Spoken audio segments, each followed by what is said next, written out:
The desert wind carried the sound of distant gunfire as Staff Sergeant Marcus Rivera crouched behind a crumbling concrete wall.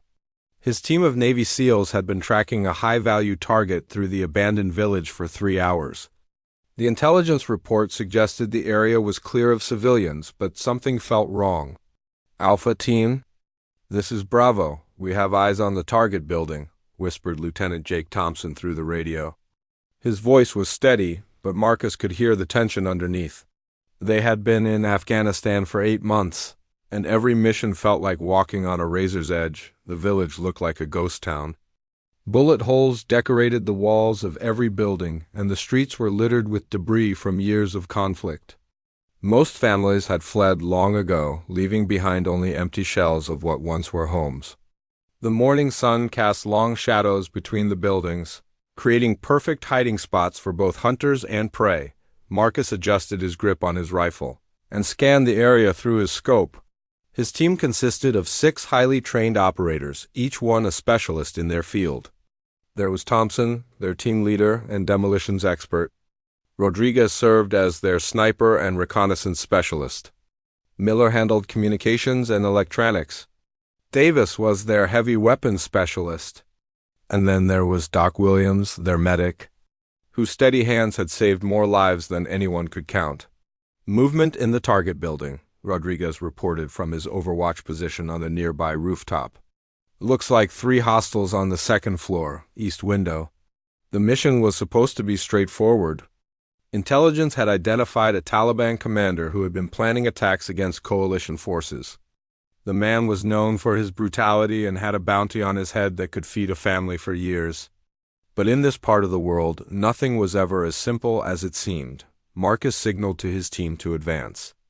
They moved like shadows, using the cover of abandoned vehicles and collapsed walls. Each step was calculated, each breath controlled. The weight of their gear felt familiar, like a second skin they had worn for so long it became part of them. As they approached the target building, a woman's scream pierced the air. It came from somewhere inside, high-pitched and filled with terror. The SEALs froze immediately. Civilians were not supposed to be in the area. The intelligence report had been clear about that. "Did you hear that?" Miller whispered into his radio. "Confirmed." "Female voice from inside the building," Thompson replied. "This complicates things." Marcus felt his heart rate increase. Rules of engagement were crystal clear when it came to civilians. They could not proceed with their original plan if innocent people were inside. But they also could not abandon their mission. The Taliban commander they were hunting had killed dozens of soldiers and civilians in recent months. Another scream echoed from the building, followed by harsh male voices shouting in Pashto. Even without understanding the language perfectly, the aggressive tone was unmistakable. Someone was being heard inside. "Boss, we need to make a call," Davis said through the radio. His voice carried the weight of experience. He had been through situations like this before, where the line between mission success and human decency became blurred. Thompson's response came after a long pause. "We adapt. Primary objective remains the same, but we now have a rescue component. Rodriguez, can you get a better view of the interior?" "Negative. Windows are too high and the angle is wrong. I can see movement but can't identify targets versus civilians." The woman's voice came again, but this time it was different. Instead of screaming, she was speaking in what sounded like English mixed with Pashto. The words were unclear, but the desperation was obvious. Marcus moved closer to the building's north wall. The structure was typical of the region, built with thick mud bricks that could withstand both the harsh weather and occasional explosions. But time and conflict had taken their toll. Cracks ran through the walls like spider webs, and several windows were missing their frames entirely. "I'm hearing English in there," Marcus reported quietly. "Could be a foreign hostage." "Copy that. We proceed with extreme caution. Remember, we need the target alive if possible, but civilian safety is priority 1. The team repositioned themselves around the building. They had trained for hostage situations countless times, but real-world scenarios always brought unexpected challenges. The building had multiple entry points. but most were either blocked by debris or too exposed to provide tactical advantage. Doc Williams found a breach in the south wall where an explosion had blown out a section of bricks. The opening was just large enough for a person to squeeze through. "I have a possible entry point here," he whispered. "Looks like it leads to a storage room or kitchen area. Any movement inside?" "Negative. Seems clear, but I can hear voices from upstairs." Thompson made the decision quickly. "Doc, you and Rivera go in through that breach. Miller and Davis take the front door. Rodriguez maintains overwatch. I'll circle to the back in case anyone tries to run." Marcus felt the familiar surge of adrenaline that came before action. His training took over, suppressing any fear or doubt. Every sense became heightened. He could smell the dust and cordite in the air, feel the rough texture of his weapon's grip, and hear his own heartbeat like a drum in his chest. The breach in the wall was tight, but both men managed to slip through without making noise. Inside, the building was dark and smelled of smoke and something else Marcus could not identify. Old cooking spices, maybe, or incense. The floor was covered with a thick layer of dust and broken glass. They moved through what appeared to be a kitchen area. Pots and pans were scattered across the floor, and a small cooking fire had long since burned out. Everything suggested the building had been abandoned in a hurry. But the voices upstairs proved it was now being used for something else entirely. Marcus and Doc reached a narrow staircase that led to the second floor. The wooden steps looked old and fragile, likely to creak under their weight. They would have to move very carefully to avoid detection. The woman's voice came again, closer now. She was definitely speaking English, though with an accent Marcus could not place. The words were still unclear, but the tone suggested she was trying to negotiate or reason with someone. "3. Please." "I have nothing. Tamly." The broken fragments of her speech made Marcus's blood run cold. This was not just a random civilian caught in the crossfire. Something deliberate was happening here. Doc Williams placed his hand on Marcus's shoulder and pointed upward. Through the ceiling, they could hear heavy footsteps moving back and forth. At least 2 people, maybe 3. The floorboards above groaned with each step, suggesting the building's structure was as fragile as it appeared. Marcus checked his watch. They had been inside for less than 5 minutes, but it felt like an hour. Time moved differently during operations like this, stretching and compressing based on the level of danger and uncertainty. The woman spoke again, and this time her words were clearer. "Please, I'm just a nurse. I was only trying to help." A nurse. That changed everything. Medical personnel were protected under international law, regardless of nationality or circumstances. If she was telling the truth, they had a legal and moral obligation to protect her, but in this part of the world, nothing was ever that simple. Marcus and Doc Williams positioned themselves at the bottom of the staircase, listening to the conversation above. The woman's English was becoming clearer as fear seemed to sharpen her words. She was definitely claiming to be medical personnel, but something in her tone suggested there was more to her story. "You lie," came a harsh male voice in heavily accented English. "No nurse comes here alone." "Who sent you?" "I work with a relief organization. We bring medicine to villages. I got separated from my team when the fighting started." Doc Williams frowned and leaned closer to Marcus. Something about her story did not add up. Relief organizations always traveled with security escorts in this region, and they certainly did not send people into active combat zones without proper coordination with military forces through their earpieces. They heard Thompson's voice providing updates from outside. "Rodriguez reports 2 additional hostiles just entered the building from the back. That makes at least 5 targets inside, plus our unknown female." The situation was becoming more complicated by the minute. 5 armed men in a building with limited exit routes meant their tactical options were shrinking fast. But the presence of what appeared to be a civilian hostage meant they could not use their more aggressive tactics. Marcus signaled to Doc that he would take point going up the stairs. Each step had to be tested carefully to avoid making noise.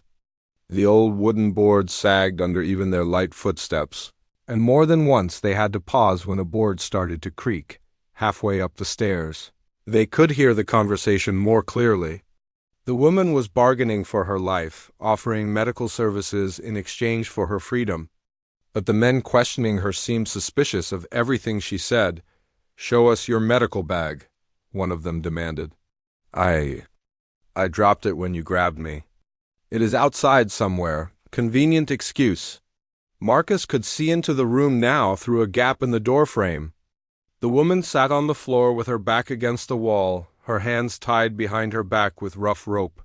She appeared to be in her late 20s, with dark hair pulled back in a ponytail and clothing that could pass for either civilian or military, depending on how you looked at it. What struck Marcus immediately was her posture. Despite being tied up and obviously frightened, she sat with military straight shoulders and kept her eyes focused on her captors rather than looking down submissively. That was not typical behavior for a civilian hostage. 5 men stood around her, all carrying AK-47 rifles and wearing the mixed civilian and military clothing common among Taliban fighters. Their target, the commander they had come to capture, was easily identifiable by his elaborate beard and the way the others deferred to him when he spoke. "Check her pockets again," the commander ordered in Pashto. Then switched to English to address the woman. "If you're a nurse, you have identification. Medical papers, something?" The woman's response was immediate and detailed. "My identification was in my bag with my medical supplies. I am registered with the International Medical Corps. My supervisor is Dr. Sarah Chun, based in Kabul. You can verify this." Marcus noticed that her answers came too quickly and were too specific. Most people under extreme stress would be less articulate, but she was providing detailed information as if she had rehearsed it. His suspicion was growing that this woman was not who she claimed to be. Doc Williams had noticed the same thing. He caught Marcus's eye and made a small gesture toward his own uniform. He was pointing out that the woman's clothing, while dirty and torn from her capture, appeared to be military-issued cargo pants and boots, the kind of gear that special operations personnel wore when trying to blend in with civilian populations. The commander continued his interrogation. "What medicines do you carry? What diseases do you treat?" "Basic medical supplies, antibiotics, pain medication, bandages, suture kits. We treat everything from minor injuries to serious infections. Many people in these remote areas have no access to proper medical care." Her medical knowledge seemed genuine, but something about her mannerisms was bothering Marcus. She moved her bound hands in a way that suggested she was testing the rope's strength rather than simply being uncomfortable. And her eyes kept scanning the room, not in panic, but as if she were gathering tactical information. "Boss," Rodriguez's voice came through their earpieces. "I have movement in multiple buildings around the area. Looks like this might be a larger operation than we thought. Could be walking into a trap." Thompson's response was immediate. "How many additional hostiles?" "Hard to say. Maybe 8 to 10 spread across 3 buildings. They're trying to stay hidden, but I can see weapon barrels and occasional movement." This mission was rapidly spiraling out of control. What had started as a surgical strike to capture a single, high-value target was now looking like a potential ambush involving multiple enemy fighters and an unknown civilian, who might not be civilian at all. Marcus made a decision. They needed more information about the woman before they could proceed. He activated his radio and whispered as quietly as possible. "Control, this is Alpha 6. Need immediate background check on International Medical Corps personnel. Looking for a female operative, late 20s, claimed supervisor named Dr. Sarah Chun in Kabul." While they waited for intelligence to respond, the interrogation above continued. The woman was being questioned about her background, her training, and her reason for being in this particular village. Her answers remained consistent, but Marcus was becoming more convinced that she was not a simple relief worker. "You speak Pashto," the commander observed. "Most nurses do not learn local language. I have been working in this region for 2 years. You pick up the language when you need to communicate with patients. Say something in Pashto." The woman spoke several sentences in fluent Pashto, far beyond what a typical aid worker would learn. She was discussing medical procedures and equipment with the ease of someone who had extensive training in the language. Marcus's radio crackled softly. Alpha 6, this is Control? No record of International Medical Corps personnel matching that description in current database. Dr. Sarah Chun exists, but reports no missing team members. The pieces were starting to come together, but none of them painted a clear picture. The woman was definitely not who she claimed to be, but that did not necessarily make her an enemy. She could be intelligence operative, special forces from another nation, or even an undercover journalist. In this part of the world, everyone had secrets. "What do we do, boss?" Doc Williams whispered. Before Marcus could respond, they heard boots on the stairs behind them. Someone was coming up from the ground floor, and there was nowhere to hide on the narrow staircase. They had seconds to make a decision. Marcus pointed toward the second-floor landing and made hand signals, indicating they needed to move forward rather than retreat. Going back down would mean certain detection, but moving up would put them in direct contact with armed hostiles. They reached the landing just as footsteps approached from below.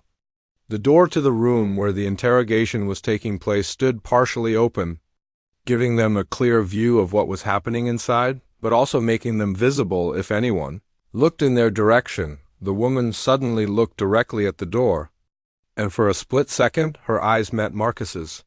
Instead of showing surprise or calling out for help, she gave an almost imperceptible nod and then returned her attention to her captors as if nothing had happened. That small gesture told Marcus everything he needed to know. This woman was definitely not a civilian relief worker. She was trained, aware of their presence, and somehow signaling that she understood the tactical situation.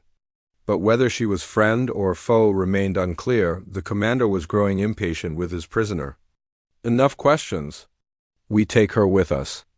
She knows something useful or she would not be here." "Where do we take her?" one of his men asked. "To the safe house in the mountains. Our friends there will know how to make her talk properly." Marcus felt his heart sink. If they took the woman to a remote location, rescue would become nearly impossible. They had to act now, regardless of who she really was. Marcus knew they had to act immediately. He signaled to Doc Williams and activated his radio to coordinate with the rest of the team. The element of surprise was their only advantage against 5 armed men in an enclosed space. "All units, this is Alpha 6. We are going active in 30 seconds. Rodriguez, take out any hostiles trying to escape through windows. Miller and Davis, breach the front door on my signal. Thompson, cover the back exit." The woman in the room seemed to sense the change in atmosphere. She shifted her position slightly, moving away from the wall where she had been sitting. Marcus noticed that she had somehow loosened the rope around her wrists, though she kept her hands positioned as if they were still tightly bound. "Get her ready to move," the commander ordered his men. And someone checked downstairs. "I thought I heard something earlier." One of the fighters started toward the door where Marcus and Doc were positioned. There was no time for subtlety now. Marcus burst through the doorway with his rifle raised, Doc Williams right behind him. "U.S. Navy. Drop your weapons." The room exploded into chaos. The fighter nearest the door spun around, but Marcus was faster, putting 2 rounds center mass before the man could bring his rifle to bear. Doc Williams engaged the target to their left while Marcus tracked toward the commander. The woman, whoever she really was, proved that she was definitely not a helpless civilian. The moment the shooting started, she rolled behind an overturned table and somehow produced a knife from her boot, cutting through the remaining rope on her wrists with practiced efficiency. 3 o'clock, she shouted to Marcus, pointing toward a fighter who was flanking around their right side. Her warning gave Marcus the split second he needed to pivot and engage the threat. But her use of military terminology and tactical awareness confirmed his suspicions. This was no relief worker. The gunfight lasted less than 20 seconds, but it felt like an eternity. The confined space amplified every gunshot, and the air quickly filled with smoke from the weapons and dust from bullets hitting the walls. When the shooting stopped, 4 of the 5 fighters were down. The commander had taken cover behind a heavy wooden table and was still firing sporadically, but he was trapped with nowhere to go. Drop your weapon. Marcus called out in both English and his limited Pashto. The woman had retrieved an AK-47 from one of the fallen fighters and was now covering the commander from another angle. She moved with the fluid precision of someone with extensive combat training. "He will not surrender," she said calmly. "These men prefer death to capture." Her English was perfect now, without the accent she had used during her interrogation. Marcus filed that detail away for later questioning. "Control, this is Alpha 6, Marcus radioed. "We have secured 4 hostiles. 1 still active. Request immediate extraction for unknown female." "Copy that, Alpha 6. What is her status?" "Civilian friendly forces?" "Unknown at this time. But she is definitely not what she claimed to be." The commander suddenly stood up from behind his cover, rifle in hand. But instead of firing, he was reaching for something on his vest. Marcus recognized the motion immediately. Grenade. Everyone in the room dove for cover as the commander pulled the pin from a fragmentation grenade. But the woman was closest to him, and instead of seeking shelter, she launched herself directly at the armed man. The tackle sent both of them crashing into the wall, and Marcus heard the grenade hit the floor and roll across the room. 4 seconds to detonation. Maybe 5 if they were lucky. "Window," Doc Williams shouted, pointing toward the only opening that might provide some protection from the blast. Marcus grabbed the woman and dragged her away from the commander, who was now unconscious from hitting his head against the wall. They had seconds to get clear. The explosion shattered what remained of the building's windows and filled the air with debris. Marcus found himself on the floor with his ears ringing and dust in his mouth. But he was alive, and so was the mysterious woman. "Status report." Thompson's voice came through the radio, distorted by the ringing in Marcus's ears. "We are alive. Target is down. Building is compromised but stable." Doc Williams was already moving, checking on the woman who had risked her life to prevent the grenade from killing them all. She was conscious but bleeding from several cuts caused by flying glass and debris. "I am fine," she insisted, trying to sit up. "Check the others first." "Ma'am, with respect, you just tackled a man with an armed grenade. You are getting medical attention whether you like it or not." Doc replied firmly. As Doc worked on her injuries, Marcus studied the woman more carefully. Now that the immediate danger was over, he could see details he had missed before. Her boots were military issue, but not American. Her cargo pants had reinforcement patches in places that suggested frequent use in tactical situations. And most telling of all, she had a small scar on her forearm that looked like it came from specialized training. "What is your real name?" Marcus asked directly. She looked at him for a long moment before answering. "Captain Sarah Mitchell, British Special Air Service." The admission hit Marcus like a punch to the stomach. British SAS operating in their area without coordination was a serious breach of protocol. Allied forces were supposed to coordinate all operations to prevent exactly this kind of situation. "What is your mission here, Captain?" "I was tracking the same target you were. My government received intelligence that he was planning an attack on British interests in Kabul." "Why did you not coordinate with us?" "Because we believed there was a security leak in the Joint Command structure. Someone has been feeding information to the Taliban about planned operations." This revelation changed everything. If there really was a security breach at the command level, then their mission might have been compromised from the beginning. The presence of multiple Taliban fighters in surrounding buildings could be evidence of an ambush rather than coincidence. "Rodriguez, what is your status on those additional hostiles?" Marcus radioed. "They are pulling back. Looks like they are retreating rather than engaging. Could be they lost communication with their people inside." Thompson's voice came through clearly now. "All units, prepare for immediate extraction. We have vehicles inbound in 3 minutes." Captain Mitchell winced as Doc Williams cleaned a cut on her forehead. "Sergeant, you need to know something else. The intelligence that led me here suggests that your target was planning something much bigger than random attacks. He was coordinating with other cells to hit multiple NATO facilities simultaneously." "What kind of facilities?" Medical stations, supply depots, communication centers. Places where security might be lower because they are not considered primary targets. Marcus felt a chill run down his spine. If she was right, then their successful mission here was just the beginning. There could be coordinated attacks happening right now at bases across Afghanistan? Control, this is Alpha 6. We need immediate communication with all NATO medical and supply facilities and theater. Possible coordinated attack in progress. Copy that. Stand by for confirmation. The sound of helicopter rotors was growing louder outside. Their extraction was approaching, but Marcus realized that their mission was far from over. They now had a British operator with critical intelligence and a potentially compromised command structure. Captain Mitchell, we need everything you know about these planned attacks. I will share everything I have, but first I need to contact my superiors. They need to know that I am alive and that the operation here was successful. That might not be possible immediately. If there really is a security leak, any communication could be intercepted. She nodded grimly. Then we do this the hard way. We identify the targets ourselves and try to warn them directly. Marcus looked at this woman who had just risked her life to save his team and wondered what else she was not telling them.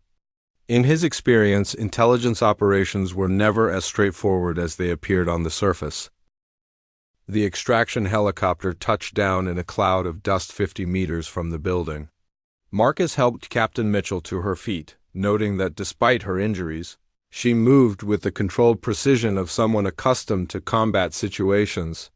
Can you run? He asked.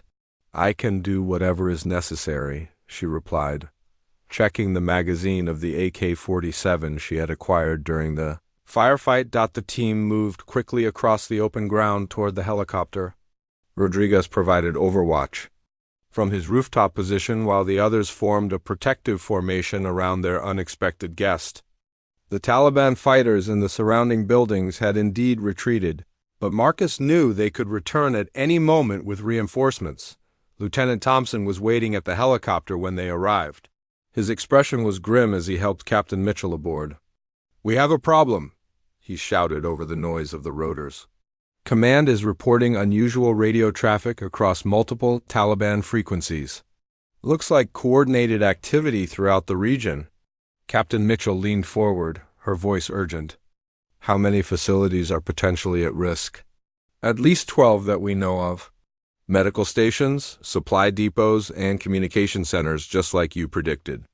The helicopter lifted off and banked toward their forward operating base. Through the window, Marcus could see smoke rising from several locations across the valley. Either the attacks had already begun, or other military operations were taking place simultaneously. Captain, we need to know everything about your intelligence, Thompson said. How did you learn about these planned attacks? My unit has been tracking a Taliban intelligence network for 6 months. We intercepted communications suggesting a major operation was being planned, but the details were limited. The only specific information we had was about your target here and his role in coordinating the attacks. Why did you decide to operate alone instead of coordinating with Allied forces? Captain Mitchell glanced around at the CL team members before answering. Because 3 previous joint operations based on shared intelligence resulted in ambush. Someone with access to operational planning has been feeding information to the enemy. Doc Williams looked up from bandaging her arm. That is a serious accusation, Captain. It is not an accusation, it is a fact. British intelligence has confirmed that operational details were leaked before each failed mission. Marcus felt the weight of this revelation. If there really was a security breach at the command level, then their current mission might also be compromised. Their extraction location, their base location, even their helicopter route could be known to enemy forces. Thompson, we need to change our approach pattern to base, Marcus said into his headset. If Captain Mitchell is right about the security leak, they might be expecting us to return via our standard route. Already on it. Pilot has been instructed to take the long way around. Through the helicopter's radio, they could hear increasingly frantic communications from various NATO facilities. Reports of incoming attacks, requests for immediate assistance. and coordination efforts between different Allied units filled the airwaves. This is Kandahar Medical Station Alpha. We have confirmed hostiles approaching from the north. Estimate 20 to 30 fighters. We need immediate support. Fob Wilson to all units. Our supply depot is under direct fire. Requesting close air support.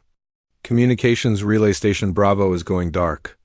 Last transmission indicated coordinated assault by multiple enemy groups. Captain Mitchell closed her eyes and leaned back against the helicopter's wall. It is exactly what our intelligence predicted. Simultaneous attacks on soft targets designed to disrupt NATO operations and force us to spread our response capabilities too thin. How much advance warning did you have about this? Thompson asked. 48 hours, maybe less.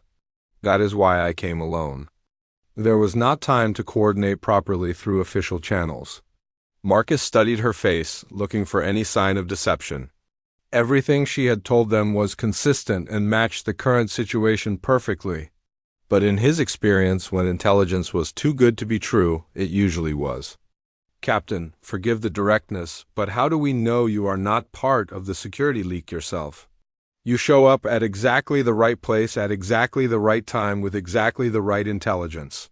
She met his gaze directly.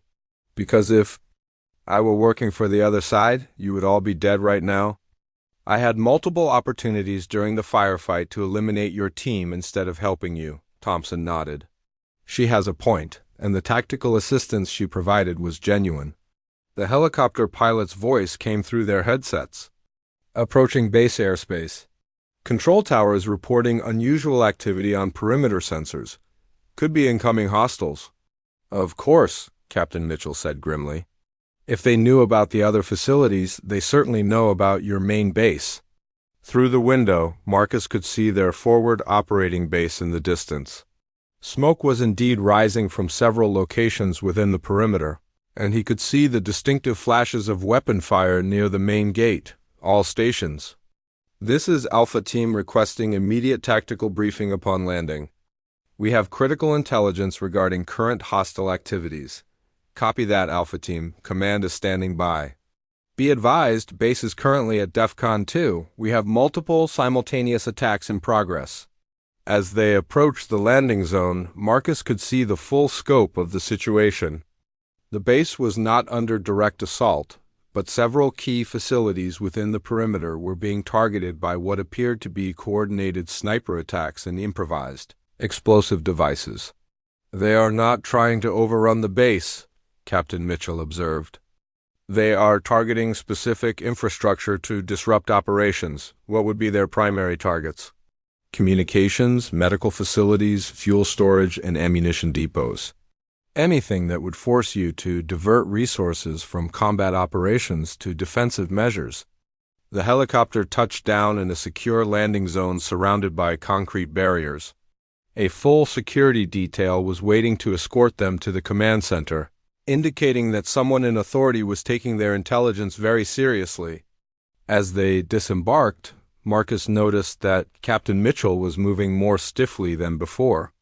The adrenaline from the firefight was wearing off, and her injuries were becoming more apparent. "Doc, stay with the captain and make sure she gets proper medical attention," he ordered. "I do not need medical attention beyond what I have already received," she protested. "What I need is to brief your command staff immediately." Thompson made the decision. "Captain, with respect, you are now under our protection and you will follow our medical protocols. But we will ensure that your briefing happens as quickly as possible." The walk to the command center took them past several damaged buildings. An improvised explosive device had destroyed part of the motor pool, and sniper fire had shattered windows in the communications building. But the attack seemed designed to cause disruption rather than casualties. "This is psychological warfare as much as physical attack," Captain Mitchell observed. "They want to demonstrate that they can strike your most secure facilities at will." "Is this the extent of the coordinated attacks, or should we expect escalation?" "Based on the intelligence patterns we observed, this is likely the opening phase. If these initial attacks succeed in disrupting your operations, they will follow with larger, more direct assaults. As they entered the command center, Marcus could see maps displaying the locations of all reported attacks across the region. Red markers indicated confirmed hostile activity, while yellow markers showed facilities that had gone silent and were presumed under attack. Colonel Peterson, the base commander, looked up from a tactical display as they entered. His expression was a mixture of exhaustion and grim determination. "Lieutenant Thompson, I understand you have intelligence regarding the current situation?" "Yes, sir. This is Captain Sarah Mitchell, British Special Air Service. She has been tracking the intelligence network responsible for coordinating these attacks." Colonel Peterson studied Captain Mitchell carefully. "Captain, I need to know everything you can tell us about enemy capabilities, objectives, and timeline for future operations." "Sir, before I share operational details, I need to address a critical security concern. British intelligence has confirmed that someone with access to joint operational planning has been providing information to Taliban forces." The command center went silent. Everyone present understood the implications of such an accusation. If there really was a security breach at this level, it could compromise every operation they were planning. "Captain, that is an extremely serious allegation. What evidence do you have?" 3 joint operations in the past month resulted in ambush despite being based on reliable intelligence. In each case, enemy forces were positioned exactly where they would need to be to counter our tactical plans. Marcus watched the faces of the command staff as they processed this information. Some looked skeptical, others appeared worried, and a few seemed to be calculating the implications for their own operations. Colonel Peterson made a decision. "Captain Mitchell, you will provide a complete briefing to my intelligence staff. Lieutenant Thompson, your team will remain on standby for immediate deployment. If these attacks escalate as predicted, we will need our best operators ready to respond." As they prepared to separate for their respective briefings, Captain Mitchell caught Marcus's arm. "Sergeant, there is something else you need to know. The intelligence we intercepted suggested that the Taliban has acquired new weapons technology, something that could change the tactical balance in this region." "What kind of technology?" "Anti-aircraft capabilities. Portable systems that could threaten your helicopters and close air support." This was the worst possible news. NATO forces in Afghanistan relied heavily on air superiority for both tactical operations and logistical support. If the enemy had acquired effective anti-aircraft weapons, it would fundamentally change how they could operate. "How reliable is this intelligence?" "Reliable enough that my superiors authorized me to conduct a solo infiltration mission to gather more information." Marcus realized that their successful capture of the Taliban commander might have been only the beginning of a much larger and more dangerous situation. The intelligence briefing lasted 3 hours, during which Captain Mitchell provided detailed information about Taliban communication networks, leadership structures, and operational capabilities. Marcus and his team waited in the ready room, fully armed and prepared for immediate deployment. "Alpha Team, report to Briefing Room Charlie immediately," came the order through the base communication system. When they arrived, they found Captain Mitchell standing beside a large tactical map covered with new intelligence markers. She looked exhausted but determined, and Marcus noticed that she had changed into borrowed U.S. military fatigues that were slightly too large for her frame. Colonel Peterson addressed the assembled SEAL team directly. "Gentlemen, based on Captain Mitchell's intelligence, we have identified what appears to be the central coordination point for these attacks. A remote compound approximately 40 kilometers from here where Taliban leadership is directing operations." Lieutenant Thompson studied the map carefully. "What makes this location significant?" "Captain Mitchell's unit intercepted communications, suggesting that this facility contains both the communications, equipment coordinating the attacks, and a cache of the new anti-aircraft weapons we discussed." Captain Mitchell pointed to several locations on the map. "The compound is built into a natural cave system that provides protection from airstrikes. But more importantly, our intelligence suggests that the security leak I mentioned originates from this location." Marcus leaned forward. "Are you saying the security breach involves someone at that compound?" "Not exactly. We believe someone on our side is in direct communication with Taliban intelligence officers at this location. The communications intercepts showed detailed knowledge of NATO operational planning that could only come from someone with high-level access. Colonel Peterson's expression was grave. If we can capture the people at this compound and their communications equipment, we might be able to identify the source of the security leak and prevent future attacks. Thompson examined the tactical situation more closely. What about the anti-aircraft threat? If they have portable surface-to-air missiles, helicopter insertion becomes extremely risky. That is why this will be a ground infiltration mission, the colonel replied. Your team will insert via vehicle. Convoy to within 10 kilometers of the target, then proceed on foot for the final approach. Captain Mitchell stepped forward. Colonel, with respect, I request permission to accompany this mission. I have more detailed knowledge of the target location and the intelligence we are seeking than anyone else. Captain, you are not under my command, and this mission carries significant risks. Sir, my government authorized me to gather intelligence about this specific target. Allowing me to participate would serve both British and American interests. Marcus could see that she was determined to complete her mission, but he also recognized the complications of having a foreign operator embedded with their team. Colonel, if Captain Mitchell accompanies us, she would need to follow our tactical procedures and chain of command, Thompson said diplomatically. Understood and accepted, she replied immediately. Colonel Peterson considered the request for several moments. Very well. Captain Mitchell will accompany Alpha Team as an intelligence specialist. Lieutenant Thompson retains tactical command of the operation.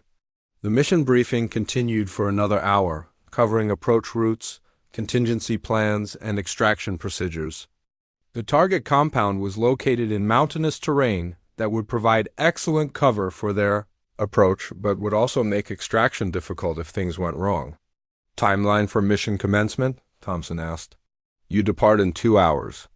Intelligence suggests that the Taliban leadership at this location is planning to relocate after their current operations conclude, so this may be our only opportunity. As the briefing concluded, Marcus found himself walking alongside Captain Mitchell toward the equipment preparation area.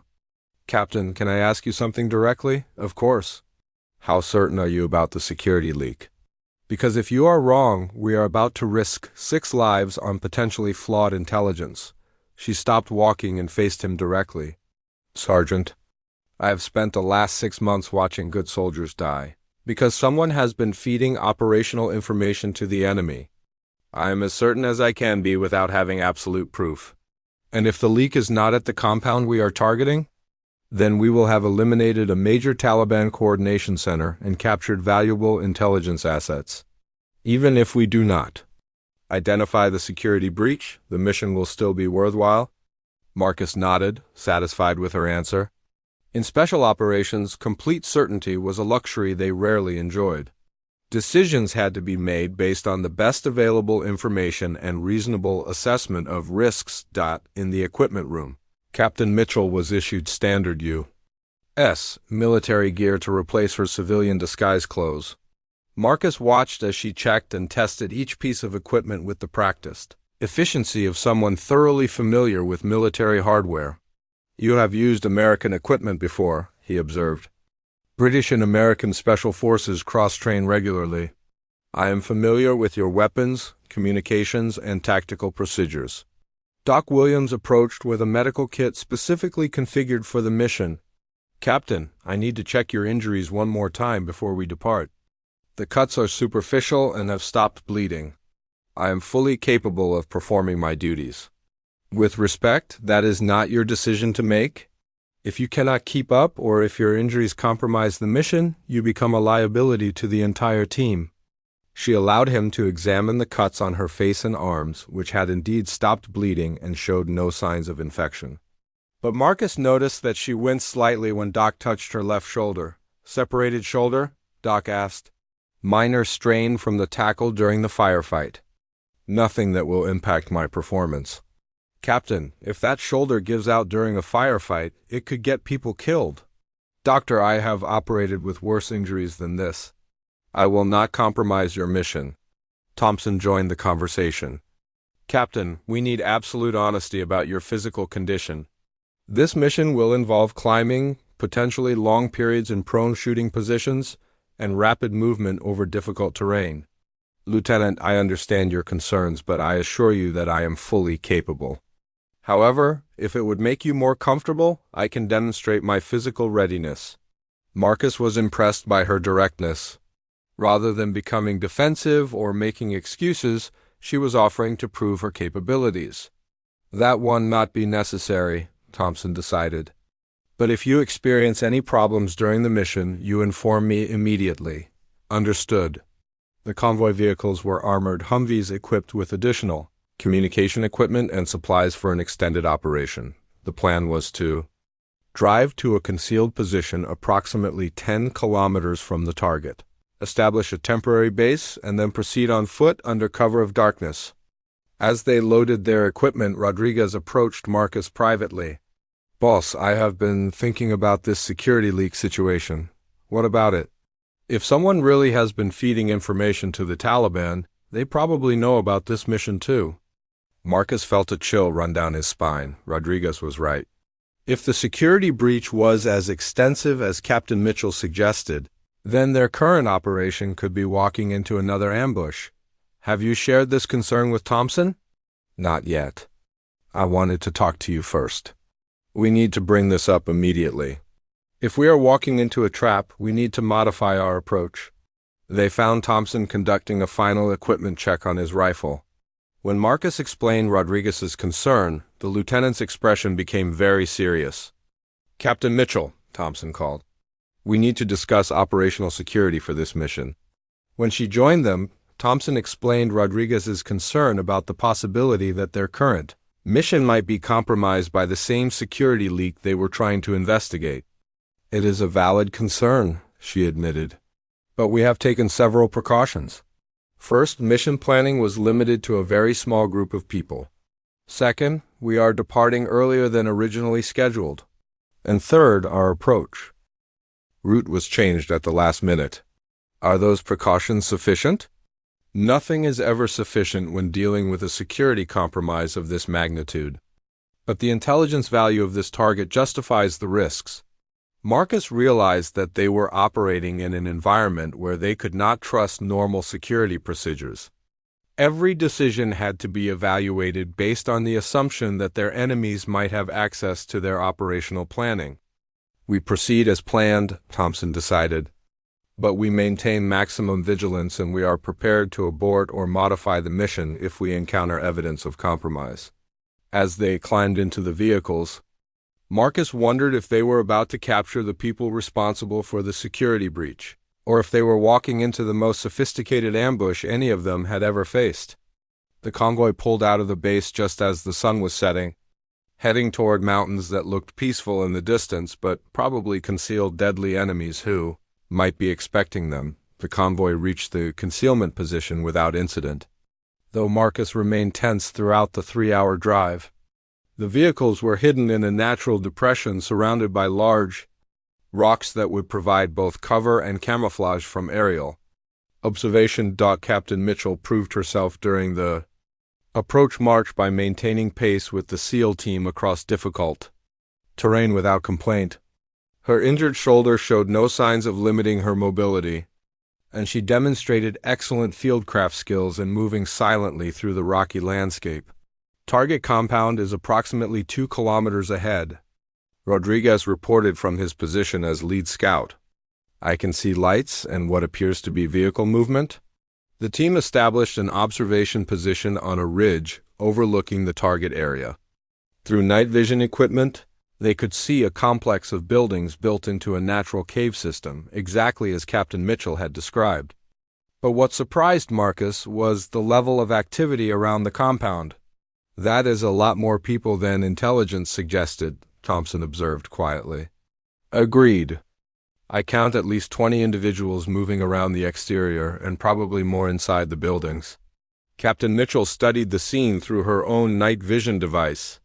The high level of activity could indicate that they are preparing to relocate, which would confirm our intelligence about timing. Or it could mean they are expecting us. Rodriguez added grimly. Thompson made the tactical decision. We proceed with the mission, but modify our approach. Instead of a direct assault, we conduct surveillance first to determine if this is a trap. How long do we observe before making a final decision? Marcus asked. 2 hours. If the activity level remains this high, we abort and call for air support. If it decreases to normal levels, we proceed with infiltration. For the next 90 minutes, they watched the compound through various observation devices. The level of activity did gradually decrease, but several factors bothered Marcus about what he was seeing. Captain Mitchell, you said this compound was used for communications coordination. Do you see any evidence of significant radio equipment? She adjusted her night vision scope and studied the buildings more carefully. There should be antenna arrays visible, but I am not seeing them. That is what is bothering me too. For a major communications center, the external evidence is not consistent with the intelligence. Thompson had noticed the same discrepancy. Captain, how reliable was the intelligence that identified this specific location? The communications intercepts were clear about the general area, but the specific compound was identified through analysis of terrain features mentioned in the intercepted conversations. Marcus felt pieces of a puzzle clicking together in his mind. Captain, what if the conversations you intercepted were deliberately intended to be overheard? What if this location was chosen specifically to draw our attention? The implication of his question hung in the air between them.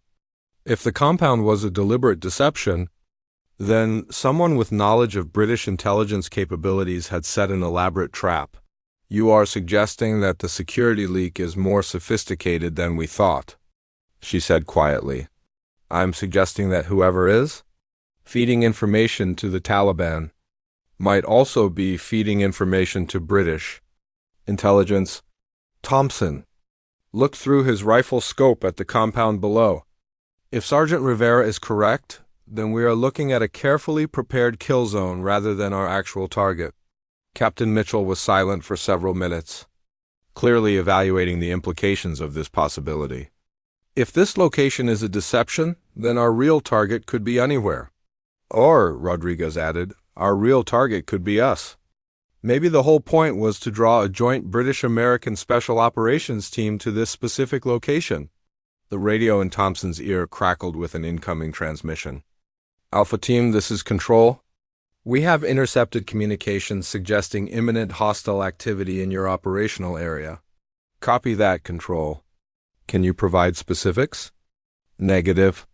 Communications are heavily encrypted, but the volume and pattern suggest coordinated movement of multiple enemy groups. Marcus made a decision that probably exceeded his authority but felt necessary under the circumstances. Lieutenant, I recommend immediate extraction. This situation has too many elements that do not add up. Before Thompson could respond, Rodriguez's voice came through their earpieces with urgent intensity. Movement on R6. Multiple vehicles approaching our concealment position. Through night vision, Marcus could see headlights in the distance, still several kilometers away but clearly heading in their direction. Someone knew exactly where they were. How many vehicles? Thompson asked. At least 4, possibly 6. Moving in tactical formation. Captain Mitchell checked her rifle and looked at Marcus. Sergeant, it appears your suspicions were correct. All units, we are compromised and withdrawing immediately, Thompson announced. Rodriguez, take point. Captain Mitchell, you stay between Rivera and myself. Doc and Miller, bring up the rear. They began moving quickly but quietly away from their observation position, heading toward an alternate extraction point they had identified during mission planning. But Marcus realized that, if their enemies knew their primary location, they probably knew about their backup plans as well. Control. This is Alpha Team requesting immediate extraction at alternate LZ Bravo. We are compromised and under potential pursuit. Copy that. Alpha Team, extraction birds are airborne and en route to your location. ETA 20 minutes. 20 minutes felt like an eternity when potentially hostile forces were closing in on their position. The terrain between their current location and the extraction point was open ground that would provide little cover if they came under fire. Contact rear. Miller's voice came through their earpieces. I have muzzle flashes approximately 800 meters behind us. Are they shooting at us or signaling? Thompson asked. Unknown. But they definitely know where we are. Captain Mitchell moved alongside Marcus as they continued their withdrawal. Sergeant, regardless of how this situation concludes, I want you to know that your tactical instincts probably saved all our lives tonight. Let's focus on getting out of here alive before we start. Congratulating anyone. The sound of helicopter rotors was becoming audible in the distance, but so was the sound of vehicles moving rapidly across the rocky terrain behind them. It was going to be a close race between extraction and capture. Alpha Team, this is Extraction 1. We have visual on your position and are preparing for hot extraction. Be advised, we are seeing significant hostile activity in your area. Copy that. Extraction 1. We are 2 minutes from LZ Bravo. As they crested the final ridge before the landing zone, Marcus could see their extraction helicopters approaching with escort gunships providing cover. But he could also see muzzle flashes from multiple locations around the landing zone. The LZ is compromised, Rodriguez reported. Hostiles are already in position around the extraction point. Thompson made a split-second decision that demonstrated why he was team leader. Extraction 1, abort landing at LZ Bravo. We need alternate extraction immediately. Copy that. Alpha Team, stand by for instructions. Captain Mitchell tapped Marcus on the shoulder and pointed toward a flat area approximately 500 meters to their east. That location might work for helicopter landing. Extraction 1, we have alternate LZ approximately 500 meters east of Bravo. Can you reach that position? Affirmative, but we will only have time for one pass. Hostile forces are converging on your location rapidly. The team changed direction and began moving toward the improvised landing zone. Behind them, the sounds of pursuit were getting closer. Multiple vehicles and what sounded like dozens of fighters on foot were closing in from several directions. This is Extraction 1 beginning approach to your alternate. LZ, pop smoke to mark your position. Rodriguez threw a smoke grenade that released bright green smoke visible through night vision equipment. The helicopter pilot adjusted his approach and began descending toward their position. 30 seconds to touchdown. Came the pilot's voice. That was when Marcus heard the distinctive sound that confirmed his worst fears about this mission. The characteristic whistle of an incoming rocket-propelled grenade. RPG? He shouted, pushing Captain Mitchell toward the ground. The explosion erupted approximately 50 meters. From their position, close enough to shower them with dirt and rocks, but not close enough to cause serious injury. But it demonstrated that their enemies had heavy weapons and were willing to use them even at the risk of hitting their own forces. The extraction helicopter was committed to its landing approach and could not abort without exposing itself to additional rocket fire. The pilot brought the aircraft down hard and fast, landing with enough force to bounce the landing gear off the rocky ground. Go, go, go, Thompson shouted. They ran toward the helicopter under fire from multiple directions. Marcus could hear bullets striking the aircraft's armored hull and see muzzle flashes from positions that seemed to surround their landing zone. Captain Mitchell reached the helicopter first and immediately took a position providing covering fire for the rest of the team. Marcus realized that, despite being injured and operating with unfamiliar equipment, she was performing exactly like the special operations professional she claimed to be. As the last team member reached the aircraft, Thompson shouted to the pilot, "Lift off!" Now, the helicopter rose quickly, but not before Marcus saw something that made his blood run cold. The hostile forces surrounding their position were not wearing typical Taliban clothing. They were equipped with modern military gear and moving with the coordination of professional soldiers. "Control, this is Alpha Team," Thompson reported as they gained altitude. "Mission aborted due to enemy action. Be advised, hostile forces demonstrated capabilities and coordination suggesting they were expecting our arrival. Copy that, Alpha Team. Full debrief upon return to base." As they flew toward safety, Captain Mitchell leaned over to Marcus. Sergeant, I owe you an apology. For what? For not trusting your instincts earlier. You were absolutely right about this being a trap. Marcus looked out the helicopter window at the lights of hostile vehicles still moving across the landscape below. Captain, I have a feeling this mission raised more questions than it answered. Agreed. But at least we are alive to ask those questions. Thompson's voice came through their headsets. All units, maintain radio silence until we reach base. We need to assume all communications are being monitored. As they flew through the darkness toward their base, Marcus realized that their mission had failed to capture the Taliban leadership they were seeking, failed to locate the source of the security leak, and failed to secure intelligence about anti-aircraft weapons.